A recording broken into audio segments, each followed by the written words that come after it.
Good morning students. आज हम discuss करेंगे system with mixed mode failure.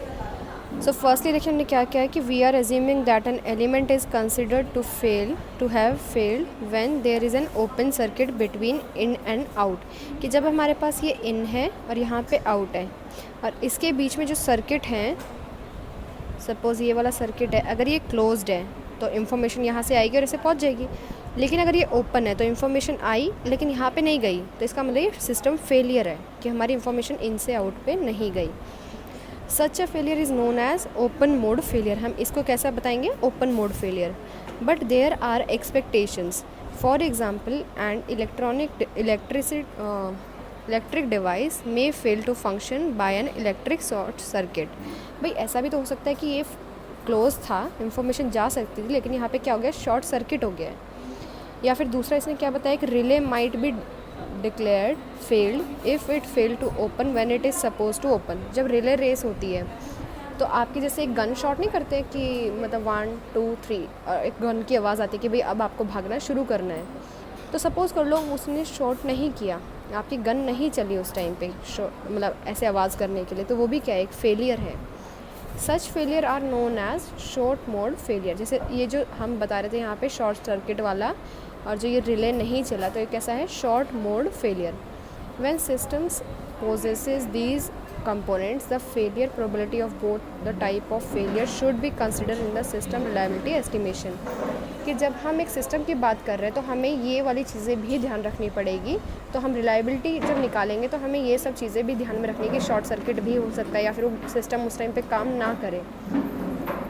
For a component subject to double failure. अगर कोई अब component subject to double failure है, the reliability is given by. Reliability कैसे देंगे हम?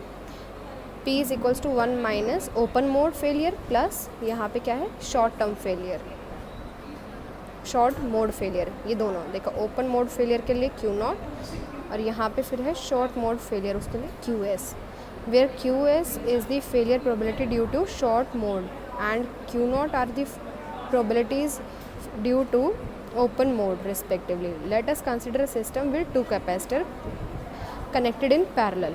तो देखिए अब इसने आगे क्या बताया आपको कि हमने एक सिस्टम ले लिया है। इस सिस्टम में क्या लिया है हमने? सबसे पहले 2 कैपेसिटर लिए हैं, पैरेलल हैं। फिर हमने कहा है ओपन मोड, और ये हमने शॉर्ट मोड के लिए लिया। तो ओपन मोड में हमने लिया है कि दोनों कैपेसिटर पैरेलल में है। शॉर्ट मोड में हमने क्या लिया? दोनों सीरीज़ में हैं। तो अगर हम अब बात करें सिस्टम फेलियर प्रोबेबिलिटी की दोनों की वजह से, तो क्या होगा? Q0 हम डिनोट कर रहे हैं ओपन मोड के लिए, तो Q1 Q2 ऐसे आना था, लेकिन ये हमने नॉट क्यों लगाया नीचे?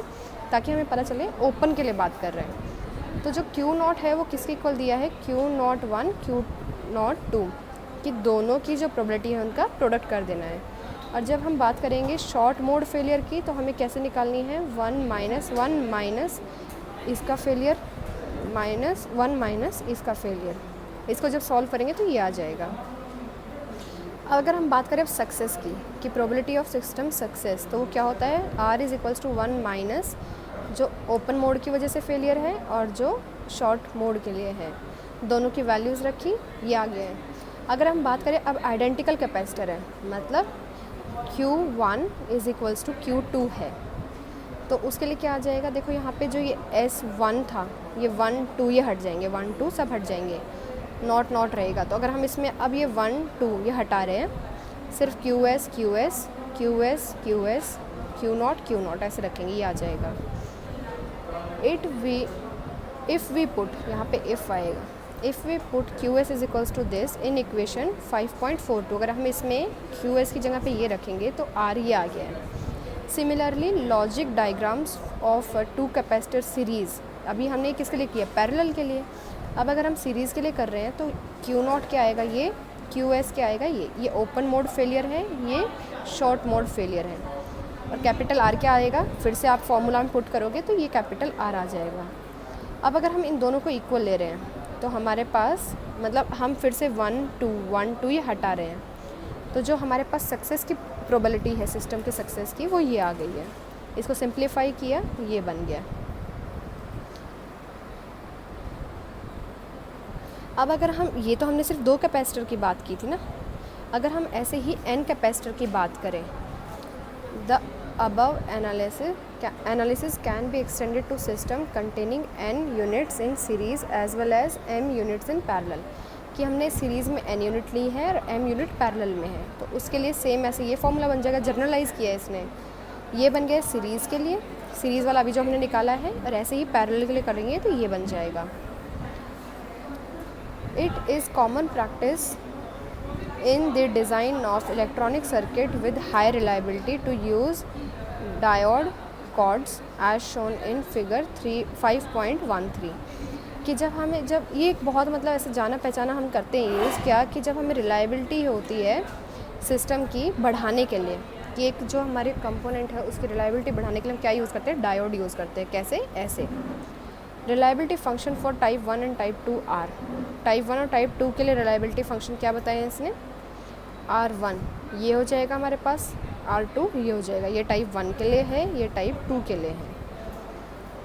ये हम रिलायबिलिटी बढ़ा रहे हैं इसलिए किया है। और अगर हम Q0 QS को Q के इक्वल ही रख देते हैं, मतलब Q0 QS के इक्वल और दोनों को इक्वल रख रहे हैं Q, तो R में अगर हम रखेंगे कि Q0 की जगह पे भी Q रख दो, QS की जगह पे भी Q रख दो, तो R1 R2 के इक्वल आ जाएगा। इक्वेशन 5.48 ये वाली एंड इक्वेशन 5.49 ये R1 R2 are plotted in figure 5.14, कि अगर हम आगे देखेंगे 5.14 में इसको क्या किया है, प्लॉट करके दिखाया है। तो यहाँ तक आप रीड आउट कर लें। आगे इसने बताया कि अगर एक बढ़ेगा तो दूसरे पे क्या इफ़ेक्ट पड़ेगा, तो यहाँ तक आप रीड आउट कर लें इस पैरा को। कोई डाउट आता तो आप बता दें। इसी के साथ आपकी 4th यूनिट कंप्लीट होती है।